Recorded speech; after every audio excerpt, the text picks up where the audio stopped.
evening. Tonight on the Urban Debate, we are going to be focusing on multiple big stories here. We will begin with what has been our constant focus for the last many days, the Thoothukudi police brutality. All angles here only on Mirror Now's Urban Debate. And after that, we move on to talk about plasma therapy. Both Delhi and Maharashtra are investing big time in plasma therapy, setting up big trial projects, a plasma bank for donation. We tell you what exactly is this therapy and to what extent can it be beneficial for the COVID patients. Next up, we will speak and put the spotlight on Kashmir. In the last 1 month, there have been 35 terrorists who have been killed. What is happening? And are we close to really wiping out terrorism in parts of Kashmir is the big question. We will also talk about Mumbai's 2-kilometer Lakshman Rekha, where the rule has been implemented now that nobody can go beyond 2 kilometers of their house radius unless they have the permission for urgent work. How is this working out on ground? We will get you those reports. And of course, if you are one of those in cities like Mumbai and Delhi who are shocked and confused with an exorbitantly high electricity bill and are wondering what's happening, we're going to be telling you just how to interpret that bill and whether or not your concern is justified. But first up, let's move on to the big story coming in from Tamil Nadu, viewers. Last week we told you about the heartbreaking incident from Thoothukudi, where unimaginable level of police brutality has led to death of 2 people, a father and a son, leaving a family completely shattered. Now the whole country has been talking about it, completely outraged. But you know what? Even that's not changing the attitude and the mindset of the Tamil Nadu government or even the Tamil Nadu police. Tonight here on the Urban Debate, I have 5 big angles that I will bring to you. Point number 1 is the clinching CCTV footage that we've accessed from outside the shop of this duo from the time of their arrest. This will expose the lies of the Tamil Nadu police. Point number 2 is the hospital report that's part of the jail records that speaks about injuries and how the 2 were bleeding badly. A report that many are still denying from the authorities. Point number 3, we will even bring you conversations. Times Network has confronted the cops who handled the remand for these 2 victims.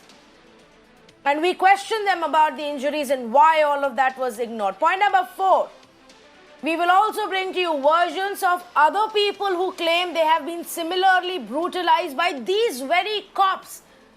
The brutality goes beyond the case of Jayaraj and Benicks, viewers, and that's the information that I am going to tell you here on the Urban Debate. And then on tape, we have the Tamil Nadu minister completely shirking responsibility. First up, look at the CCTV visuals that we've actually accessed. Now, you know, viewers, the FIR spun this entire story to really justify the arrest and the treatment of these 2 men subsequently. But contrary to what the FIR says, in this CCTV visual, you can see Jayaraj is calmly speaking to the policemen. He is having a conversation with them.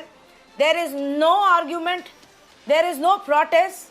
He and his son at no point in this CCTV visual are sitting or kneeling on the ground in protest or rolling on the ground in protest. This was an excuse that was used by the police that the injuries were because these 2 had rolled on the ground. None of that is visible in the CCTV visual that's been accessed. Police said that they picked these 2 up after they created a ruckus, after they verbally abused the policemen and protested. You can see in the visuals, the second part of the visuals, where the son Benicks is actually on the phone. And then he sits on the bike and willingly goes to the police station. Both of them, without any protest, without any resistance, willingly went to the police station. One was taken by the policeman. The son actually went afterwards. This has busted the first set of a false narrative that the police tried to feed the world via the FIR that had been filed. Now, I'm going to go to our guest on this issue. But over the next 50 minutes, I will bring to you angle by angle information that exposes this entire plot to mislead the country and really cover up and protect the policemen. Let's say good evening to the panelists who are joining us right now. A. Sarvanan, spokesperson of the DMK, Priyanka Thirumurthy, Bureau Chief for Tamil Nadu of the NewsMinute, Sudha Ramalingam, Senior Advocate of the Madras High Court, Mr. M.R. Nandakumar, former Additional SP of Chennai, joining us right now. We hope one of the AIADMK representatives comes, speaks to us, tells us what's been happening. Their representative so far has been taken our question. But right now, we've not been able to get any of them to answer our questions now. But I want to actually go across to Sudha Ramalingam on the first point. Sudha Ramalingam, I am shocked that the police actually thinks it's so easy to write whatever they want in the FIR without even thinking that in today's day and age, there may be CCTV visual available. Somebody may have recorded the entire incident. Such is their level of brazenness.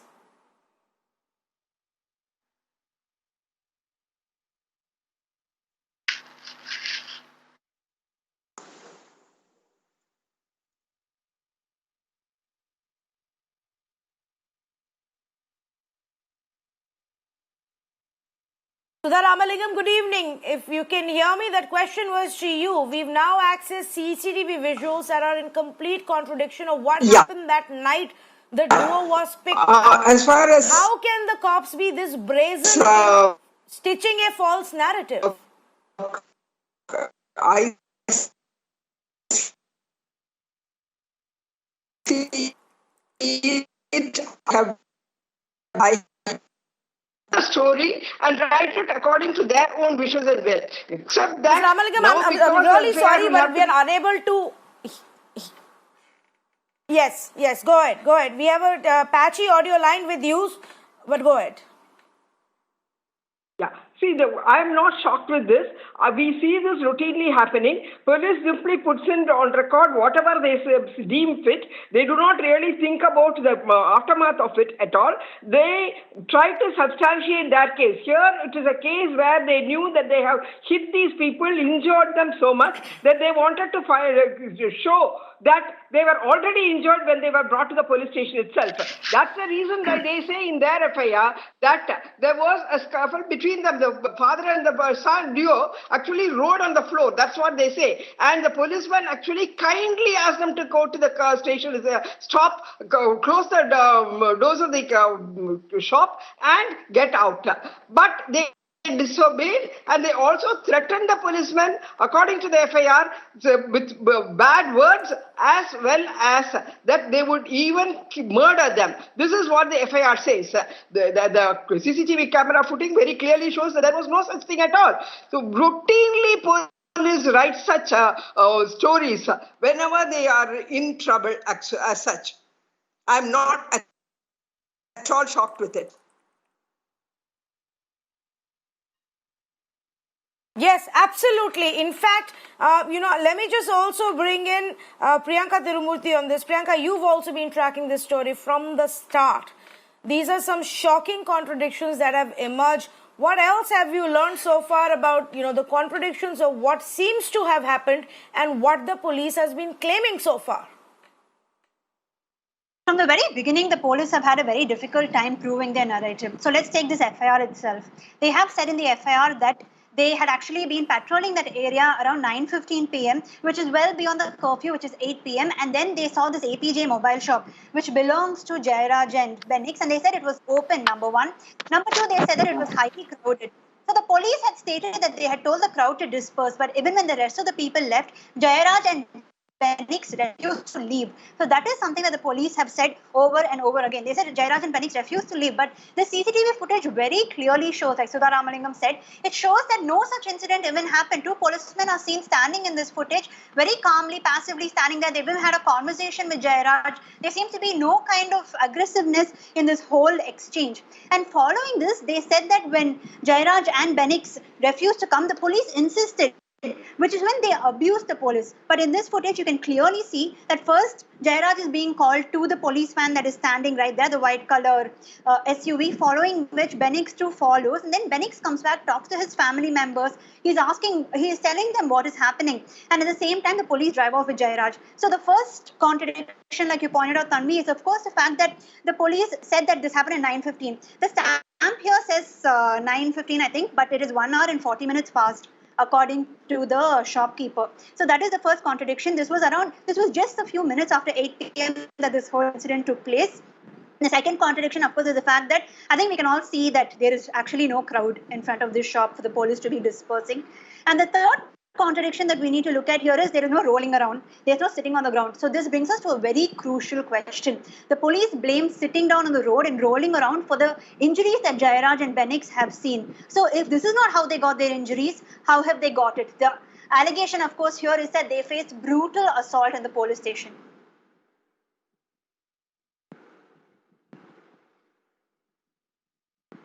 Yes, absolutely. In fact, I'm going to one by one start playing out, the other evidence that we've brought forward. And viewers, this is to show you that the Tamil Nadu government and the police have attempted a massive cover-up to protect these men. And now it is all unraveling.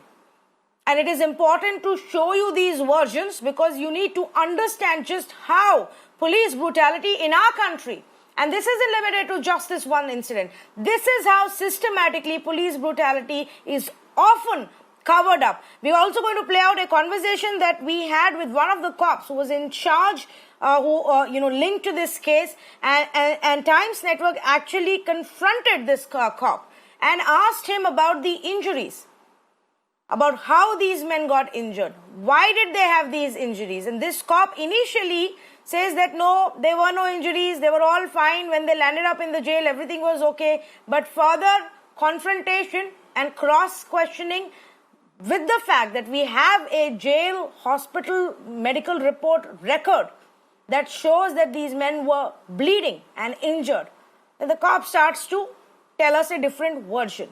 Listen. இல்லை, உங்களுக்கு jail ரெக்கார்ட்ஸில் என்ன வந்திருக்குன்னா, உங்களுடைய 2 புட்டத்துலேயும் ரத்த கசிவு இருந்துச்சு. அவங்களுக்கு ஒருத்தருக்கு கை மணிக்கட்டுலேயும் கால்லையும் வீக்கம் இருந்துச்சு அப்படின்னு கொடுத்துருக்காங்க. ஸோ அந்த அளவுக்கு அவங்களுக்கு நிலைமை மோசமாக தானே இருந்துச்சு சார் அப்போது? பின்னாடி ஆமாம். PC 1064 உங்கள் இது தானே? ஆமாம் சார். ஸோ நீங்கள் கையெழுத்து போட்டிருக்கீங்க. அப்போ நீங்கள் அது தெரிஞ்சுட்டு தானே கையெழுத்து போட்டிருக்கீங்க. அப்போ இல்லைன்னு போய் சொல்கிறீங்களே நீங்கள்? இல்லைன்னு சார் சொன்னோம்.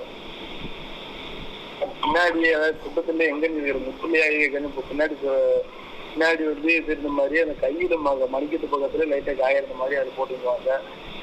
அப்படிதான் சொல்கிறேன். சரிங்க, வீக்கம் இருந்துச்சு அப்படின்னு போட்டிருக்காங்க. ஆளுநர் வீக்கம் இருந்த மாதிரி போட்டிருந்தாங்க. 2 புட்டத்துலேயும் வீக்கம் இருந்துச்சு, ரத்த கசிவு இருந்துச்சு, கை மணிக்கட்டு காலில் எல்லாத்துலேயும் வீக்கம் இருந்துச்சு அப்படின்னு எழுதியிருக்காங்க அந்த ரிப்போர்ட்டில். ஸோ நீங்கள் அவங்களுக்கு ஹாஸ்பிட்டல் கொண்டு போகும்போது அங்கே என்ன சொன்னாங்க? ஹாஸ்பிட்டலில் என்ன சொன்னாங்க? ஹாஸ்பிட்டலில் காமிக்கும்போது அவனுக்கு பின்னாடி காயம் இருந்தது சார். இந்த காயத்தை சொன்னா காயத்துக்கு இது பண்ணாங்க. பின்னாடி சின்ன காயம் ரத்த கசிவு இந்த காயம். அடுத்து மிச்சபடி பார்த்துட்டு எல்லாருக்குமே என்னென்ன கையில் வீக்கம் அந்த வீக்கத்தெல்லாம் எழுதிட்டு திருமாம்புக்கு வந்தாங்க. ஸோ அவங்களுக்கு அந்த காயம் எப்படி சார் ஏற்பட்டுச்சு? காவல்துறை போலீஸ் ஸ்டேஷனில் இருக்கும்போது அவங்களுக்கு எப்படி அந்த காயம் ஏற்பட்டுச்சு?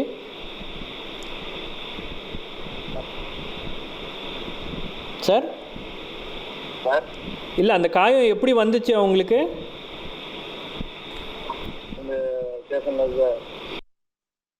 You know that document that Shabbir is talking about that he uses to confront this policeman is the document that's part of the jail records. This is the hospital report that actually we've accessed. And it clearly shows, and this is the shot that we've got off that document, it clearly shows viewers that there were injuries when these men were taken to jail. that they were bleeding. They had been beaten up badly already. Yet, a constant attempt to deny, to suppress, continues. And this is what I don't understand. How is it that an entire system is able to cover up what went on here? Mr. Nandakumar, if you can help us understand this. From the policemen to when they were taken for their remand, to the hospital, to the jail authorities, it seems as if everybody turned the other way, refusing to acknowledge what had happened here. This is most unfortunate incident happened. I don't agree with what had happened, what is being reported, if it is true. Okay, now, the thing is, the guys, the two persons, Jayaraj and Benicks, they've been taken to the magistrate and to the jail further. And magistrate, I don't know whether he has recorded the injuries, and sub-jail, they recorded, they say. Okay, now, the injuries, this is the most unfortunate and very, very, very, very bad incident a police officer should not come across in his career. And as everybody knows. But no police officer will do it willingly to kill somebody or do something. I don't think so. Anyway, by the way. And I don't think so. The injuries caused to the people, two guys, Jayaraj and the person, 2%, his son. I don't think so. The injuries caused maybe the fatal injuries. Now the High Court is monitoring, and local head of the district magistrate is investigating, and the collector has taken over the police station, and now High Court is monitoring it. Now, outcome of the autopsy only will say what exactly the reason for the death of the two people, and accordingly, case will be registered. Definitely, action will be taken if there is anything to be found true. Mr. Nandakumar, you say no cop will intentionally do this, will cause such injuries, and that can be fatal, and literally no cop will murder somebody like this. But here is my question to you. Just now, a short while ago, we've got details of what the judicial magistrate has told the Madras High Court. The judicial magistrate, who was in charge of probing this incident and these custodial deaths, has told the court that the policemen and the police administration are not cooperating, specifically saying that one constable actually went and dared the judicial magistrate to say, you can't do anything. There is nothing that you will be able to do. They're not sharing the recordings of the hearings. They're not sharing the recordings and evidence of what happened in the police station.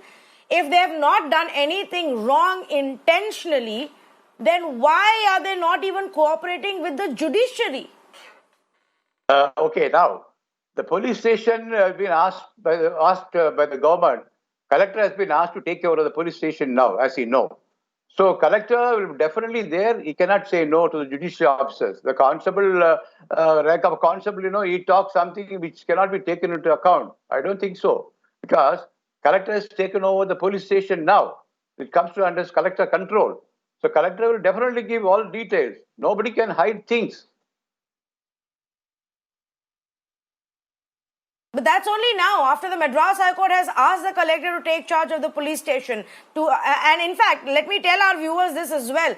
Not only that, the High Court has said, ensure that every single policeman of that police station is shunted out so that there is a fair investigation, and criminal proceedings have been initiated against senior officials for not cooperating with the judicial magistrate. Priyanka, that's another, hard-hitting development that exposes how the Tamil Nadu police and the administration has been trying to cover up. Priyanka. Actually, you're right. I don't think so. This can be covered up. If I may talk to what the former police officer had said, we have to actually take into account here that the ADSP and the DSP were present when the constable made these remarks. So to answer your question, how they have the impunity to try to quell such a huge case, it is a fact that when a constable can talk in this manner in front of his senior officials, it shows that they are actually hand in glove in this entire episode. A few select officials have, of course, supported these junior officers, and of course, they know this is happening. In fact, we had reported that this is not the first time these officials have indulged in such brutal violence. In fact, just in February this year, they have actually beaten up a pastor from the same Sathamkulam area. He was beaten up along with 9 others, including a disabled man. And all of them together had actually gone and filed a complaint to the DIG. And when this case came to the DSP of Sathamkulam, what he tells these people is, listen, the sub-inspector, the same sub-inspector, in fact, Raghu Ganesh, who was one of the persons who was suspended, he said, Raghu Ganesh will come apologize to you, so just take this case back. That is the attitude that has been adopted by these senior officials. So how can we actually say that they have nothing to do with this? How can we say that they don't know what is happening? And how can they not know exactly what kind of violence is happening in the station? A man named Mahendran has died in mid-June, just a week after almost he was beaten up and assaulted in this police station. So are you saying that senior officials have no idea that this is happening? Are they not aware of the kind of brutalities that are actually allegedly happening in this police station? That is very hard to believe, sir. Mr. Nandakumar, would you want to, respond to that? Yeah, I'm responding.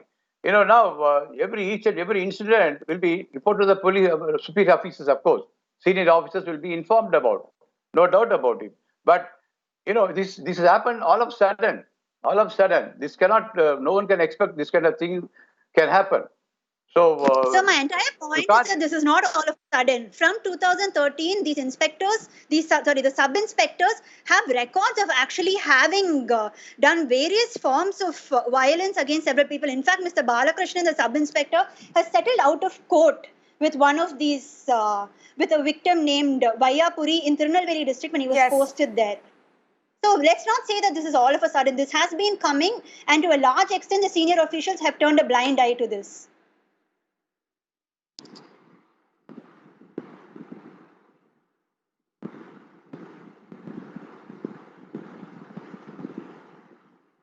Okay, Mr. Nandakumar, I know you don't want to accept this, but this is the reality. What we are telling you, what Priyanka Thirumurthy is saying, is actually shows a systematic cover-up at one after the another stage, which is why we've reached this point. Had we stopped these cops the first time they assaulted somebody without a reason, had we penalized these cops the second time they had actually assaulted somebody without a reason, we would have not reached a point where 2 people are dead. In fact, I want to run the conversation we've had with a man who actually claims that he's been a victim of a similar police assault, and Priyanka was making a reference to it.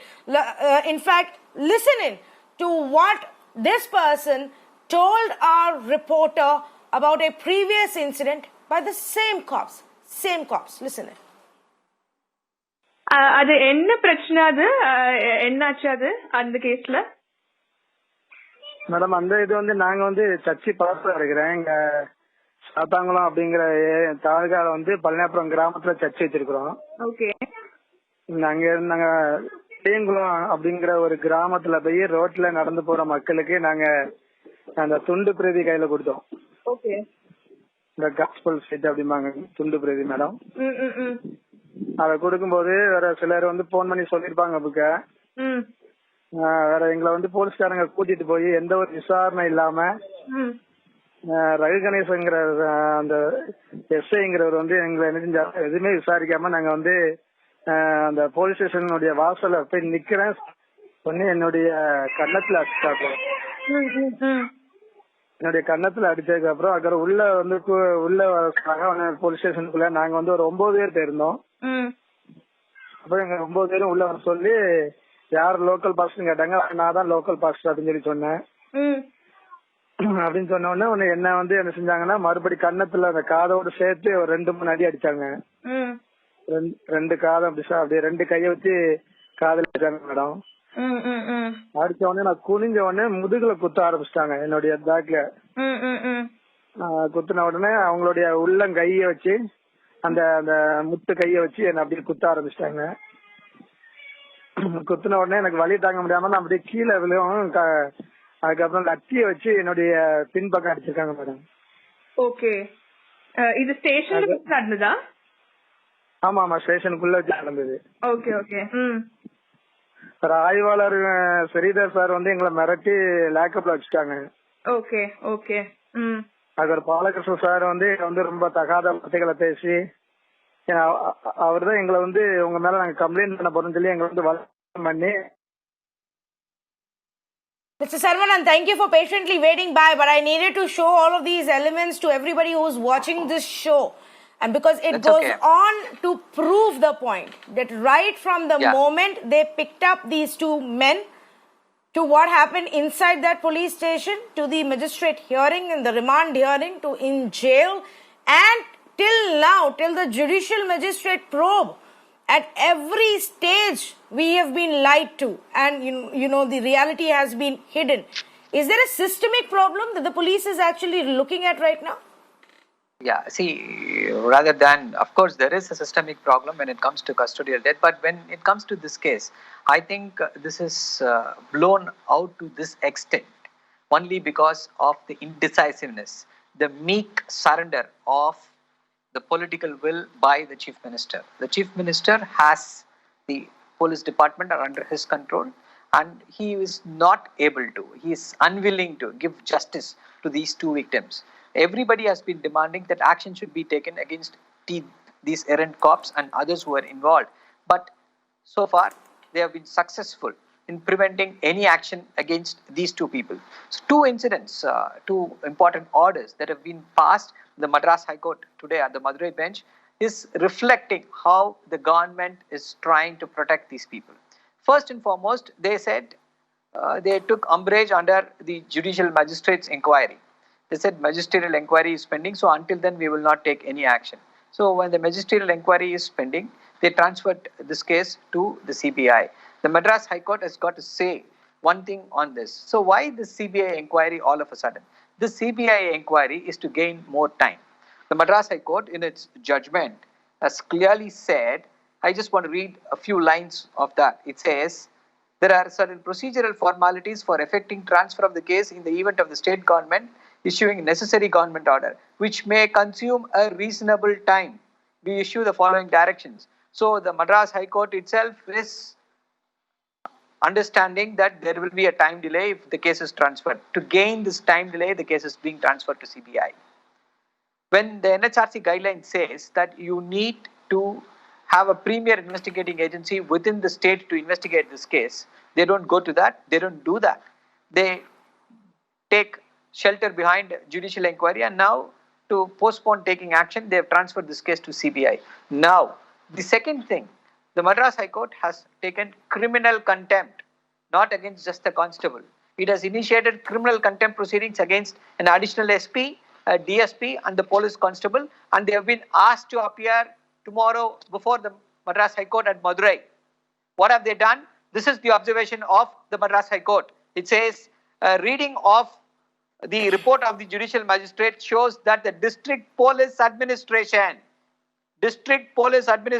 are doing everything within their command to prevent the learned magistrate from proceeding with the inquiry. The state government kept on saying that they are awaiting the judicial magistrate's inquiry, but they don't want to cooperate. They are not cooperating. That is why the order today that it has to be taken in control of the collector. For this routine inquiry, routine procedure, the High Court has to interfere and pass orders. What it shows? It shows that every wing of the government is there to ensure that these culprits are not booked and subvert the judicial process. This has never ever happened. A judicial magistrate being abused by a police official. This is utterly shameful. This shows there is a complete breakdown of the due process of law at that particular police district. This has never happened in the sense that they had the audacity to question, to abuse the judicial magistrate. We don't have to say anything more. Yes. These are all said by the High Court judge. Now, Two-judge bench of the High Court says all this. Imagine that. Imagine the brazenness of this, viewers, that the Madras High Court has stepped in.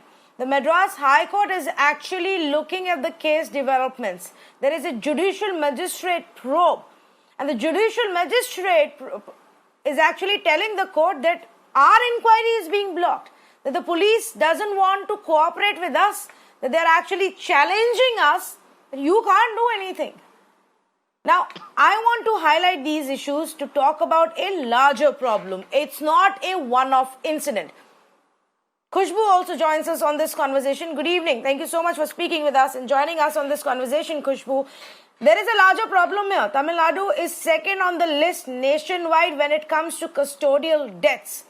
And this case, I think, is actually exposing at every step how the entire system attempts to cover up. How do we change this? How do we make this case an example of an overarching change which is required in our police system? This is just the tip of the iceberg. There's lots more to go. In fact, when you look into a lot of cases prior to this, everything has been covered up. It's nice to see that Chennai High Court has stepped in, Madras High Court has stepped in and looking into the development of the case. I mean, it shows the sheer carelessness of the cops. There are times when these cops whom we hail, we definitely do call them frontline warriors when they are out there trying to protect us, going out and working to protect the people in this time of Corona, COVID-19. But at the same time, the high-handed behavior of the cops, it's not the first time it has come to the limelight or highlighted. We have seen prior, we have seen before this. It's just that now, because there was a case in US of George Floyd, this is what has erupted. People do not want one more case. I think it's high time we start speaking up. We start talking about it and making an issue out of it. Because otherwise, every case, it's like goes somewhere. There is something other comes up and these cases go completely unnoticed. I mean, there are 2 people who have died in custodial death, and everything which comes from the cops is contradicting to the actual reality facts. So it shows very clearly that it was the high-handed behavior of these cops. And let me remind you that these cops, the SPs, they have a prior history of being serial offenders. So it's not that something new. They have a history to themselves. So it's quite surprising that the government did not look into it. Or I wouldn't say they're trying to suppress it, because I'm not going to speak here as somebody from the opposition or somebody who is trying to find faults. I would like to speak as a citizen of this state, because it is not for me a great pride to say that Tamil Nadu, my state, is number 2 in the country when it comes to custodian deaths. So I think it's a very shameful matter to me, something where I would like to hang my head in shame. But I want to put a full stop to this. There cannot be another Jayakumar. There cannot be another Benicks in Tamil Nadu. We need to put a full stop to this. And how do we put a full stop to this? By raising our voices, by making an issue out of it. We cannot allow the cops or any political party for that matter to think whether in power or not in power, saying that these things happen and let's hush it up. You cannot brush these problems under the carpet. You have to address it. You have to tell people that it's now or never. Speak up, raise your voices, because we need to talk about it and we need to bring a full stop. We need to put the final nail in the coffin and say, enough, buried, no more cases of such kind. And we need to work on that. Yes, absolutely. I'm glad that a lot of people are speaking up about this case. I'm glad that this has caught attention of people and everybody realizes that it's not just about speaking for George Floyd. While there may be racism involved there, in India, police brutality and custodial deaths is a harsh reality which is widely prevalent. The number of deaths that we see every year, the courts know about it, from high courts to Supreme Courts.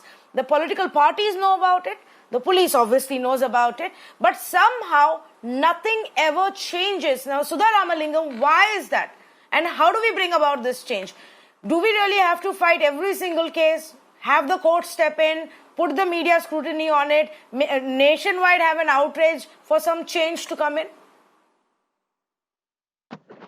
You need everything that you are talking about. I would first and foremost say that there is a total systemic failure. This shows that how each of the state's institutions covers up and are complicit in this entire endeavor of ensuring that the persons who are accused of custodial violence or custodial murder are not being brought to book. There are NHRC guidelines. We have also the Indian Penal Code amended. We have got everything on paper, but definitely in practice, nothing is actually practiced. What happens is the higher officers would say that the morale of the police officers would come down if you are going to take action against them. So they try to completely be silent about it. At the most, there could be some domestic inquiry conducted. They may be transferred, or there could be a sort of a suspension, and then they will reinstate them with back wages and continuity of service, and there will be even promotions. And we also see valorizing these people. People should be vigilant. What happens in encounter deaths? People are always saying, praising the police. The entire concept of thinking that police means they have got to be a brutal force is something which we'll have to remove from our mindset itself. Unless we denounce this habit of the police killing or using extrajudicial, powers that they do not have a power to beat anyone or abuse anyone, even use harsh words. So this sort of we have to be vigilant and seek accountability. If we are not going to seek for accountability, and if these policemen are going to be applauded for their encounter killing and other things, I think there's no end to it at all. What we really need is that even including the media, including the films, where they valorize strong policemen and ignore the rules of those who ignore rules of law, is something which we'll have to do away with. Out of turn promotions for people who have committed encounter killings is actually the rule today. And we see that policemen are till date having only the colonial mindset. They think of people as their enemies. They want to exercise their force, their power. They do not want to be seen as service. They should understand that they are being paid out of the taxpayers' money. Citizens are there to be protected by them, not to be violated by them. We have got a right to live safely with dignity. So policeman has no right to beat up. Just today, I was interviewed by an FM radio, and the DJ tells me, "Madam, till you told us yesterday, I did not know that policeman had no right to beat us."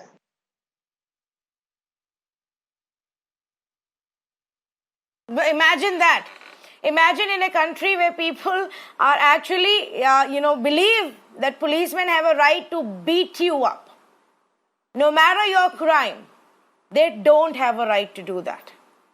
Definitely not to two men who simply opened their shop during a pandemic curfew.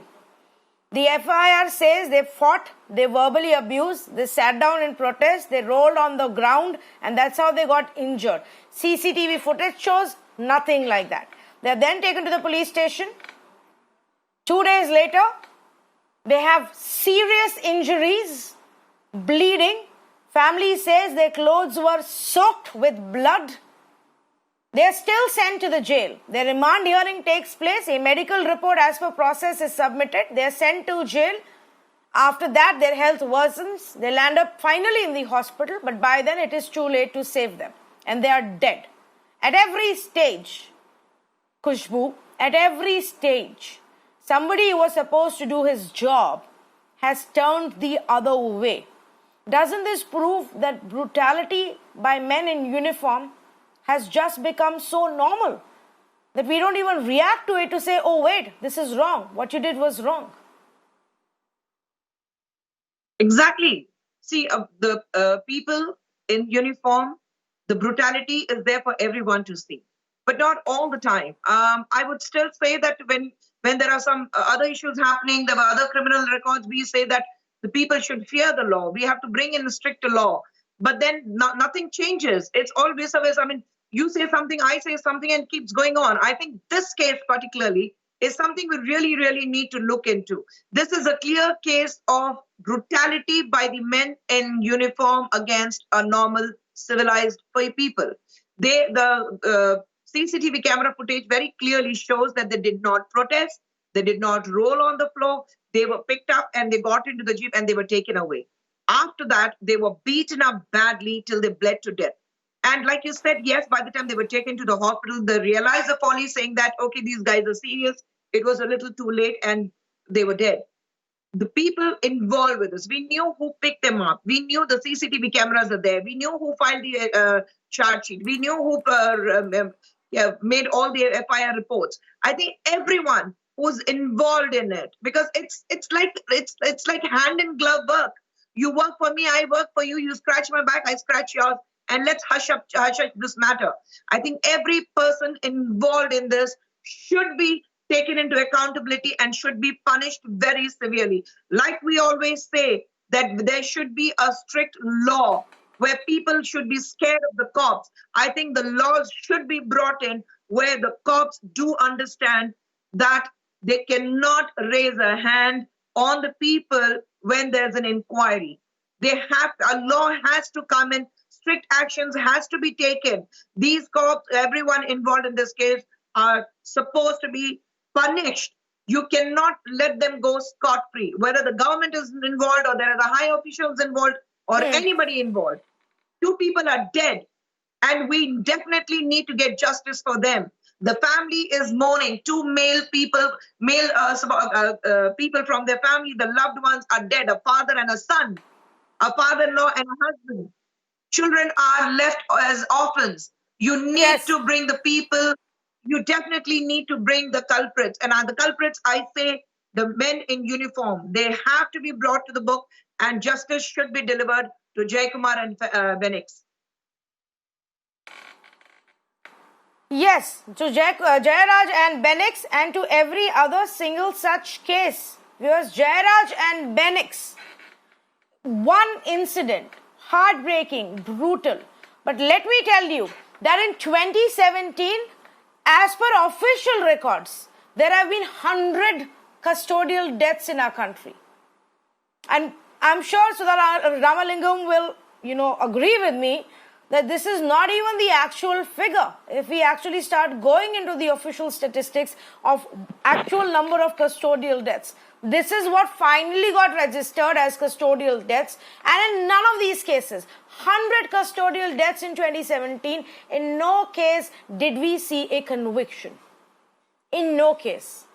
That's the reality in our country. I want to play out a conversation we had with Tamil Nadu Minister, because this is the question we've been asking the government repeatedly. Why are you shrugging responsibility? Why are you shying away from taking action? Why are you finding excuse after excuse without taking any action? Here is what Mr. Kamaraj actually had to tell us. Listen in. தமிழக அரசு நேற்று இந்த தூத்துக்குடி கேஸை வந்து சிபிஐக்கு மாற்றிருக்காங்க. But 6 நாள் ஆகியும் ஒரு எஃப்ஐஆர் ஃபைல் பண்ணுறதுல என்ன தயக்கம் சார்? இல்லை மாண்புமிகு முதலமைச்சர்கள் தெளிவாக அதில் வந்து முற்றுப்புள்ளி வச்சுட்டாங்க. அது வந்து சிபிஐக்கு ஒப்படைத்து, அதாவது கோர்ட்டு ப்ரொசீடிங்ஸ் படி அது வந்து சிபிஐக்கு ஒப்படைக்கப்பட்டோம்னு மாண்புமிகு முதலமைச்சர்கள் நேற்று சொல்லி ஆரம்பிக்கிறதுக்கு முன்னாடியே முற்றுப்புள்ளி வச்சுட்டாங்களா சார்? ஒரு இன்வெஸ்டிகேஷன் கூட தமிழகத்திலேருந்து பண்ணல. ஏன்னா 2 பேர் வந்து இறந்து போயிருக்காங்க, அது போலீஸ் ஸ்டேஷனில். கோர்ட்டு தானாக முன் வந்து ஹைகோர்ட்டு விசாரணை நடந்து கொண்டே இருக்கிறது.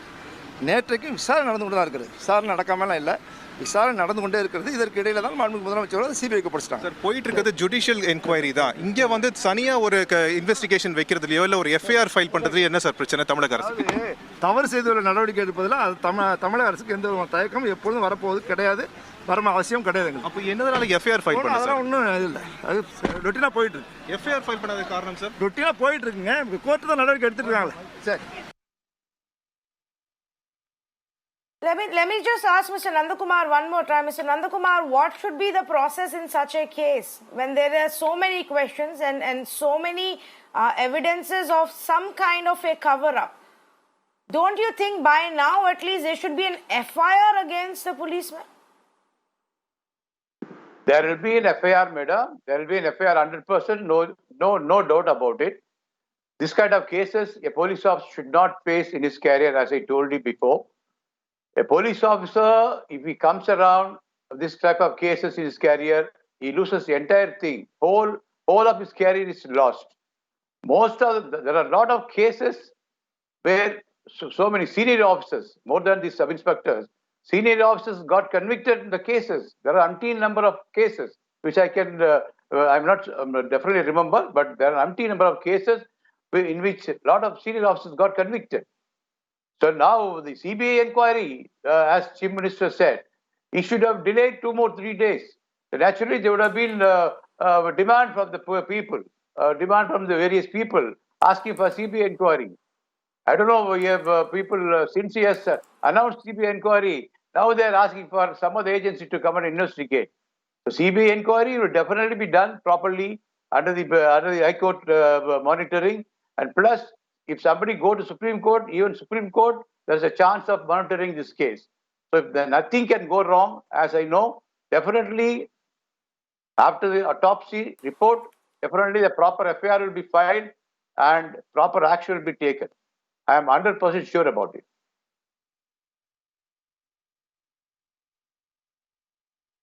Okay, let me actually bring in Saravanan as well on this. Saravanan, again we come back to the same point, and what I am trying to understand is why would the state want to protect a handful of cops in one police station? Why does the state want to go out on the limb, stake their own reputation, face the wrath of people, give fodder to the opposition?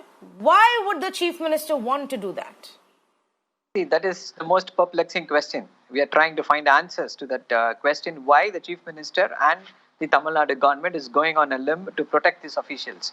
Probably they think that they will lose the support of the police if they are found too harsh. Because right now the administration is going on with the help of the police across the district. See, what yet another aspect is this lockdown. We have seen in this lockdown how any number of police officials who have gone out of their way, risked their lives, given their lives, and ensured that coronavirus is under protection, and they have done that. But on the other hand, equally, we have seen any number of violations, human rights violation, abuses by the same department. So the Tamil Nadu government thinks that it will earn the goodwill of the police, but what they're forgetting is that this will really, in fact, increase the credibility of the police if action is taken against them. I don't know why the top-ranking officials who are so efficient are not impressing upon the state government to ensure that these rotten apples are punished. Let the law take its own course. But why? Yes, that's what I am trying to understand. Why no action, immediate action? See, probably they thought probably the Chief Minister has thought that this has become a political issue just because the DMK party has taken it and it is behind this rallying force, rallying cry. They probably had thought that they are succumbing to a political pressure. But I think this is totally wrong. And the Chief Minister, I think the biggest political damage of this incident is to the Chief Minister. He has seen as meek. He has seen as someone who is not able to take decisive decisions. They are all just sub-inspectors and an inspector who was suspended yesterday. And they are not in any way going to affect the credibility or anything of the police department. And the Chief Minister ought to have taken action. But see, what is more worrisome and sickening is the fact that leave about not taking any action, now they have transferred it to CBI. How are they denying? How are they trying? Look at the statements made by these ministers. One minister comes and says that this is not a lock-up death. So there is a strong suspicion that they are trying to prevent a proper inquiry into this entire incident, proper investigation into this entire incident. You have shown how the ministers come and give various statements. Now the Chief Minister has gone silent. The Chief Minister has gone to the extent of saying that preempting the post-mortem report and the investigation said that they died of breathlessness and other medical conditions. So the biggest loser, the Chief Minister has lost his political capital. Even a COVID patient can die of breathlessness. Even a COVID patient can die of heart attack. That doesn't mean that the COVID didn't kill him. That doesn't mean that the coronavirus infection didn't kill him. I mean, I find this preposterous that this kind of a version is still being fed, and this is how police takes away from custodial deaths, from the actual torture that happens inside police stations, which is against the law. Priyanka Thirumurthy wanted to make a point. Go ahead, Priyanka. So I agree with Mr. Saravanan to an extent, but I think over here the problem is that this goes beyond just a few policemen or just 2 sub-inspectors and an inspector. So let's take into account how they were put into the Kovilpatti sub-jail. This went through a magistrate. So basically this magistrate named D. Saravanan, he's supposed to actually meet these 2 persons accused of whatever the policemen are saying and actually make sure that they are in proper condition before they are sent to jail. So let me tell you, according to the Criminal Rules of Practice 2019, no accused can be placed under remand for the first time unless he is produced physically. And at the time of remand, the judge or the magistrate shall see if there is any injury on the person of the accused. Any such injury shall be recorded in the remand order and the remand warrant as well. It is permissible to make extensions of remand, etc., etc. So now my point is, are you telling me that this magistrate who has seen the extent of their injury has actually let them go into the Kovilpatti sub-jail without sufficient treatment? Doesn't this bring into question like the role of judiciary as well in this particular context? So I think the bigger problem here is that it's a systemic issue. The police are sure beating up these people and producing them to magistrate, and there are so many checks and balances in the law to actually protect innocent people. So at this point, we can't just stop the buck at the police. We need to go further and question why this magistrate too has allowed this to happen. In all custodial deaths, we have to go just beyond the police and also question the magistrates who have allowed these people to be remanded. Oh, yes, absolutely. And those are the questions that have to be raised. Sudha Ramalingam, what is the role of the person who's overseeing, who's presiding over the, remand hearing? Isn't that person supposed to physically check the state of the accused, look at the medical reports, and then decide on the case? Shouldn't there also be an investigation specifically there? You're right. That is why I told you there has been a total systemic failure in the entire case. What happened is, one, police had no business to bring them to the police station itself under these circumstances, especially after Justice Anand Venkatesh's order, which says that any person who is accused of crimes which attract only 7 or less than 7 years of punishment need not be taken to the station and remanded at all. That is one thing that the police failed. They had no business to beat them up. That was also a failure. Third is, of course, the magistrate. Before even bringing them to the magistrate, they would have taken these people to the doctor. So what happens? The doctor came out of it and he gives a fitness certificate for remand. Unless he had given a fitness certificate, without that fitness certificate, these accused would not have been produced before the magistrate. And the magistrate also is duty bound to look at them about how, when, where they were arrested and what happened to them, how they were treated. Look at them, also note down the injuries on them. That the magistrate has failed. Then what about the jail authorities? Whenever a person is produced before the jail for admission, it is a duty of the jail person who is admitting him to record the physical features, whatever is on the body of the person. If there are injuries, that has to be noted then and there at the admission stage itself. That has also not been done. On the medical officer who comes to jail thereafter records the injuries on the remand prisoners. That is what has happened. They did not record it at the time of admission. So there is a systemic failure on the part of the entire set of people, the police, the medical officer, the magistrate, as well as the prison officers.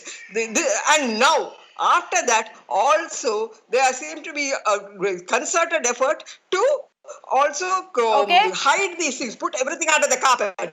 What has happened today, how the magistrate reports that he has been not allowed to look at things, and also understand 10 days have passed by. What is the CBI also going to come and see? Everything would also have been hidden earlier itself. Valuable evidence would have been lost also. Yes. And I'm fine if the CBI wants to come and probe it, but fact of the matter is each single day is actually delaying justice. Each single day gives somebody an opportunity to cover up their tracks, destroy evidence, tamper with evidence, change the entire situation, intimidate somebody, threaten someone into changing their statement, into changing their testimony. That's what happens. That's why you always buy time to delay action. That's why you find new excuses every day to delay action. It is because your intent is to cover up. There can be no other bigger evidence of this fact than what the judicial magistrate has told the court today, viewers. The court has had to step in and initiate criminal proceedings against cops in this case because the judicial inquiry was being blocked. The police is blocking judicial inquiry in this case over custodial deaths. That's how rotten our system has become. Thank you so much to our panelists who've joined us on this conversation. Like I promised you last week, we are continuing with our non-stop coverage, covering all angles, bringing you each detail. And we will not stop until justice is given to the family of Jayaraj and Benicks. Thank you so much for joining us on this conversation.